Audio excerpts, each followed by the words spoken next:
Hello, welcome to January 25th afternoon devotional and Bible study coming at you from my living room in front of my DVD collection. We got Sassy right next to me and Candace's DVD collection, our DVD collection. Candace is also here with me, and we got a bunch of our cats and stuff like that roaming around too. So if I get a little bit distracted, uh, you'll know why. Today we're reading through the book of First Samuel, and we'll be reading chapter 9. And Jesus is calling for today. Uh, Sassy looks like she's about to fall asleep, so she's not going to be too much of a distraction. Yeah, but you all know what Joxer does when I'm reading here. So, all right. So without further ado, oh, let's get into Jesus is calling for today, January 25th. Let my love enfold you in the radiance of my glory. Sit still in light of my presence and receive my peace. These quiet moments with me transcend time, accomplishing far more than you can imagine. Bring me the sacrifice of your time and watch to see how abundantly I bless you and your loved ones. Through the intimacy of our relationship, you are being transformed from the inside out. As you keep your focus on me, I form you into the one I desire you to be. Your part is to yield to my creative work in you, neither resisting it nor trying to speed it up. Enjoy the tempo of a God breathed life by letting me set the pace. Hold my hand in childlike trust, and the way before you will open up step by step. And that was inspired by three different sections of the Bible. Through this, therefore, let us continually offer to God a sacrifice of praise, the fruit of lips that confess his name. Hebrews 13:15. And we who with unveiled fat faces all reflect the Lord's glory, are being transformed into his likeness with ever increasing glory, which comes from the Lord, who is the Spirit. 2 Corinthians 3:18. And then lastly, yet I am always with you. You hold me by my right hand. You guide me with your counsel. And afterward, you will take me into glory. Psalm 73:23 and 24. But yeah, I really like that part about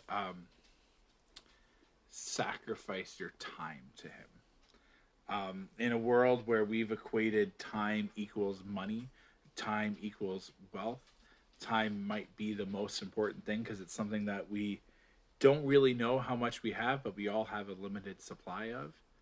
To give God some of it is important. Who we give our time to is extremely important. What lessons and everything, whose shows we watch, whose voices we listen to, whose live stream Bible studies you turn into. Thank you so much for giving me your time. Welcome, Langley. But you're not really giving your time to me. You're giving your time to God here. I guess to both. So thank you so much for entrusting me with your limited resource. But yeah. Now we're going to turn to the book of First Samuel, and we're going to be reading chapter 8. So basically, the story of First Samuel so far.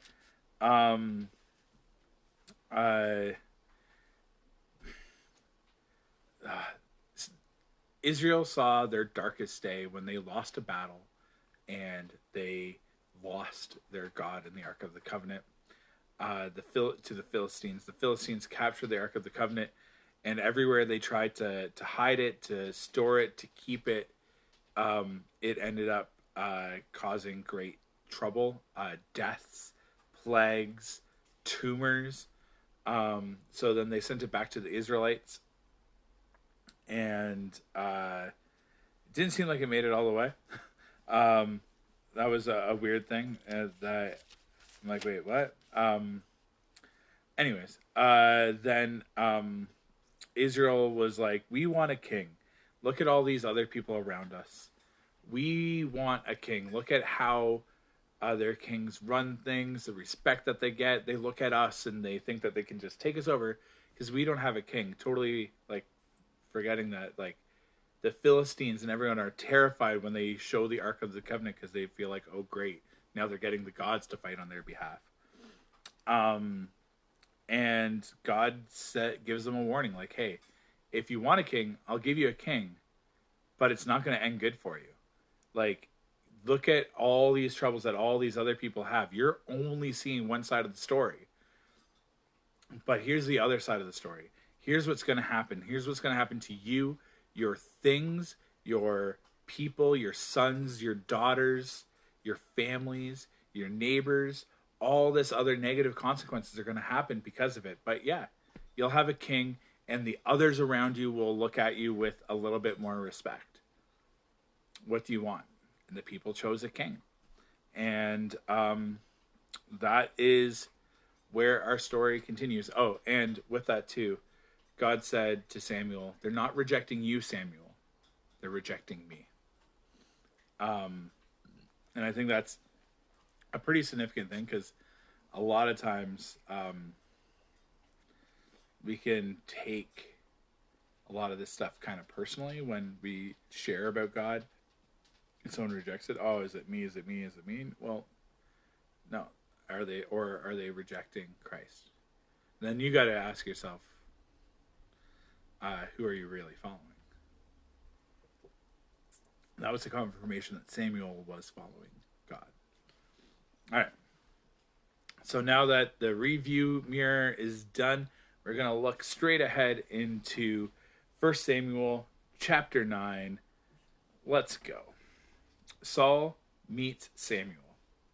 There was this wealthy, influential man named Kish from the tribe of Benjamin. He was the son of Abel, son of Zeror, son of Bechorath, son of Aphiah, of the tribe of Benjamin. His son Saul was the most handsome in all the land, in all of Israel, head and shoulders taller than anyone else in the land. One day, Kish's donkey strayed away. He told Saul, "Take a servant with you and go look for the donkeys." So Saul took one of the servants and traveled through the hill country of Ephraim, the land of Shalashia, the Shalaim area, and the entire land of Benjamin. But they couldn't find the donkeys anywhere. Finally, they entered the region of Zoph, and Saul said to his servant, "Let's go home.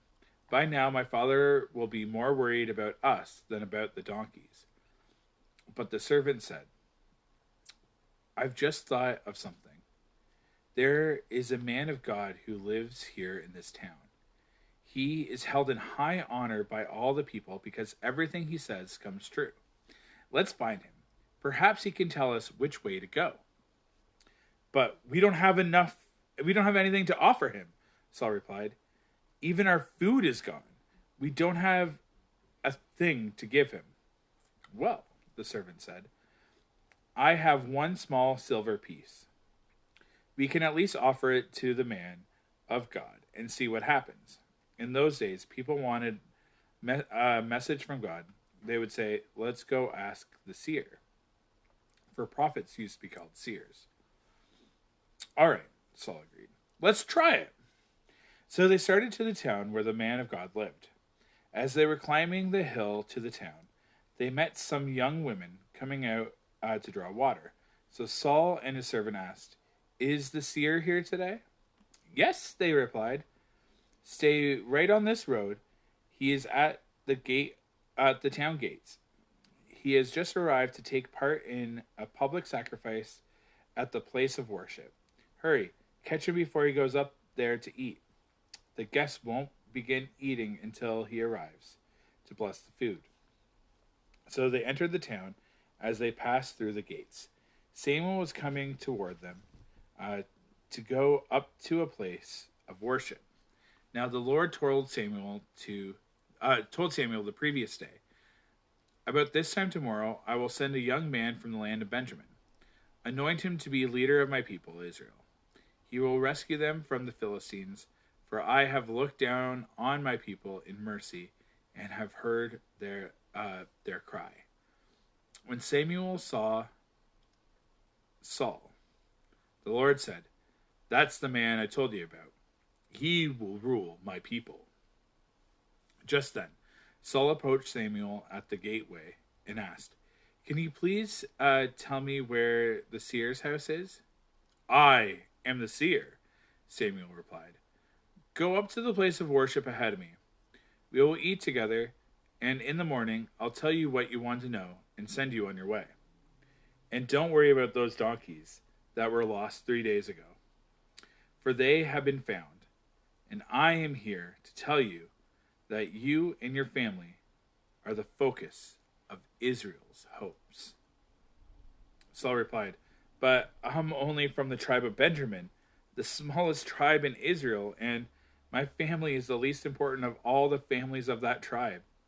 Why are you talking like this to me?" Then Samuel brought Saul and his servant into the hall and placed them at the head of the table, honoring them above 30 special guests. Samuel then instructed the cook to bring Saul the finest cut of meat, the piece that had been set aside for the guest of honor. So the cook brought in the meat and placed it before Saul. "Go ahead and eat it," Samuel said. "I was saving it for you even before I invited you. I was saving it for you even before I invited these others." So Saul ate with Samuel that day. When they came down from the place of worship and returned to town, Samuel took Saul up to the roof of the house and prepared a bed for him there. At daybreak the next morning, Samuel called to Saul, "Get up! It's time you were on your way." So Saul got ready, and he and Samuel left the house together. When they reached the edge of town, Samuel told Saul to send his servant on ahead. After the servant was gone, Samuel said, "Stay here, for I have received a special message for you from God." Boop, boop, boo. And that's where we're going to end the story. So there's a couple things in here that I think are kind of standout things. So once again, we're getting into this historical narrative. So the Bible is kind of taking instead of taking a step back and showing us the story of like people, it's coming in and it's narrowing down on this one story. And we've just been introduced to one of the new main characters of the story, and that being Saul. Saul sees himself as low on the pecking order, doesn't have much this, that, or the other yet. He has a slave, he has a servant, he's head and shoulders above everyone else. He looks good, he looks like that stereotypical like Prince Charming type from what we read, and he's like, "Why are you talking to me like I'm someone special?" And one of the things that I think that kind of says, and knowing the story of Mark, knowing the story of, and hi Ryan, knowing the story of where Saul goes. I got distracted because I saw names pop up. Sorry. Knowing where he goes, it's funny because he gets such an ego about himself, but it's like he leans on kind of what everyone else is saying about him. God's like, yeah, I got plans for you. You might see yourself as little, you might see yourself as this, but like you have all the natural giftings on what everyone's looking for in a king, what everyone's looking for in a leader. You possess all of these things. You got the looks, you got the stamina, you got the judgment, you got a bunch of these things. But obviously his ego seems to be what other people tell him it should be at the moment, which I think is kind of interesting. And then they come up with this plan, and they're like, we don't have anything. We don't have anything really to give God. And they're like, well, I got a piece of silver. Maybe that'll be enough. And that gives them enough courage to go and talk to Samuel. And when they finally see Samuel, Samuel's like, yes, you are awesome. Come in. I got amazing plans for you. Like God let me know what was going on. You're going to eat a feast. And it never talks about them having to pay for God's blessing. And that's something that happens so frequently, even as we get into like the New Testament and post Jesus, people think that they have to pay for God's blessing. Guess what? You don't have to pay for God's blessing. God will bless for free. It doesn't cost money. He wants that relationship with you. He wants that time with you. He wants to be with you. He doesn't want to be with your wallet. He doesn't value you by the size of your bank account. He values you because of how he made you. And that's something big, because so much we think we have to do this, jump through those hoops, do this, that, and the other, or pay this price to be in communion with God. And that's not the case. And we see that here. They're like, well, all we have is very little, but maybe it'll be enough. And they didn't have to give anything, and they got an abundant more than they would have thought. And Samuel already knew about the donkeys, which I think was kind of cool too. And then, yeah, just that whole Jesus talks a lot about if you enter into a banquet hall or whatever, be humble. Take a seat at the back.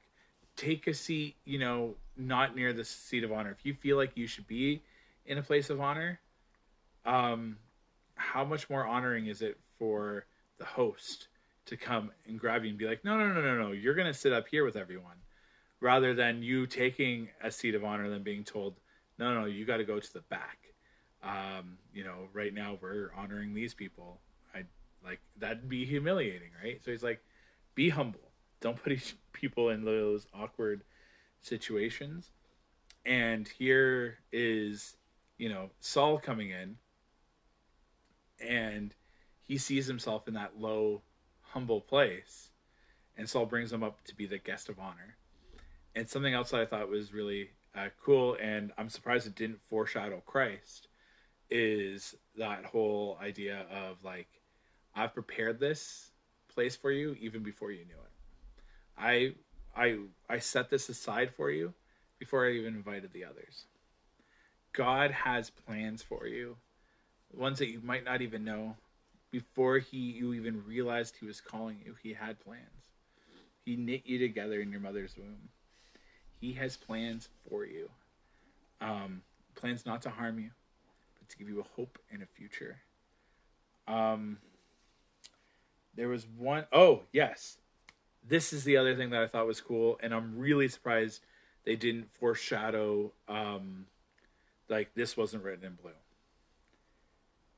The donkeys were lost for 3 days. Christ died for 3 days before he returned. And Samuel was like, yeah, those donkeys that were gone for 3 days, don't worry about it. It's all good now. They've returned. Jesus comes riding in on a donkey before when he enters the town the week before, and then he dies on the cross and returns 3 days later. So that thing of 3, the redemption of the people and stuff like that. Like there's some foreshadowing going on there, but this led to the blessing that Samuel was going to have. So that's a cool kind of theme coming through. But yeah, I think that's a lot of what I got from today. I'm kind of curious what this blessing is going to be for Saul, as he is told that he is going to lead the people. But that'll be for tomorrow. For now, let's pray. AJC, awesome Jesus Christ, I thank you for this Monday. The sun's shining. The animals are stirring. And we got to take some time to look at your word, to read it together. I pray that you can help us to, want to give our time to you, for that not to feel like a chore or like we're missing out on something better, because really you are the ultimate, the best, the be all and end all, and where we can spend our time. Help us to really cultivate that feeling. And Lord, I thank you for the story of Samuel and Saul here, that there's going to be people from God that can see into our lives and see our value better than we can see ourselves. I thank you for giving your people the eyes to see and the ears to hear. Like at YFC, one of our mottos, our mantras, is we see the hope and potential in every young person. And we see Saul getting that from Samuel here. Saul had so much going for him, and he saw himself as low, not out of like humility, but just out of like how he was structured in the tribe of Benjamin. Oh, we're the smallest. Oh, we're the this. Oh, we're the that. And he listed all these things on why he shouldn't be leading the people of Israel. And they were all so superficial, really. You see beyond the superficial fakeness and into the hearts. And I thank you for how Samuel brought him up to the head of the table, and how he foreshadowed not only your resurrection, but how you're teaching in let the guest, or let the host bring the guest into the seat of honor. Lord, help us to find those that you want us to honor today, whether that's online, at the grocery store, wherever it is. Help us to find someone to honor today. Not someone that's like, oh yeah, I'm so good and I know it, but someone that let us see the great that's going on in someone that doesn't see the great going on in their own lives. Help to unveil, reveal to us so that we can pass forward your hope and potential and your faith and your value. Help us to see it and unlock it within them. It's funny, the biggest thing that once I turned to prayer that I got out of this chapter, it was not something that I broke down. But Lord, you are awesome. So thank you so much.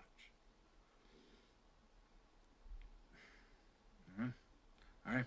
Well, thank you all so much for joining. Have a fantastic Monday, and I'll see you tomorrow. God bless.